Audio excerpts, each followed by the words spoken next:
യേശുവിൻ്റെ ഏറ്റവും പ്രിയമുള്ള കുഞ്ഞെ, യെശയ്യായുടെ പുസ്തകം 49 അധ്യായം 16-17 വാക്യങ്ങൾ. നിന്റെ മതിലുകൾ എപ്പോഴും എൻ്റെ കൺമുമ്പിലുണ്ട്. എപ്പോഴും നീ അന്നന്ന് അഭിമുഖീകരിക്കുന്ന പ്രശ്നങ്ങൾ, ഭാരങ്ങൾ, നിന്റെ മുമ്പിലെ കടമ്പകൾ, നിനക്ക് കടന്നു കയറാൻ പറ്റാത്ത മലകൾ, കുന്നുകൾ, ഭാരങ്ങൾ, ഇവ എപ്പോഴും എൻ്റെ കൺമുമ്പിലുണ്ട്. അപ്പം നമ്മളും പറയും, കർത്താവ് എൻ്റെ കൺമുമ്പിലുണ്ട്, എൻ്റെ കണ്ണിലും എൻ്റെ ചിന്തയിലും എന്നും അതാ.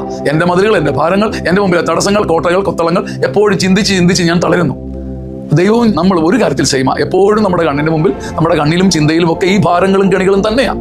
പക്ഷെ ഒരു വചനം യെശയ്യാ 49 അധ്യായം 17 വാക്യത്തിൽ കൂട്ടിച്ചേർക്കുക, കർത്താവ് നിന്നെ നിർമ്മിച്ചവർ, നിന്നെ സൃഷ്ടിച്ചവർ, നിന്നെ പുനർനിർമ്മിക്കുന്നവർ, നിന്നെ വീണ്ടും പടുത്തുയർത്തുന്നവർ നിന്നെ നശിപ്പിച്ചവരെക്കാൾ വേഗമുള്ളവരാണ്.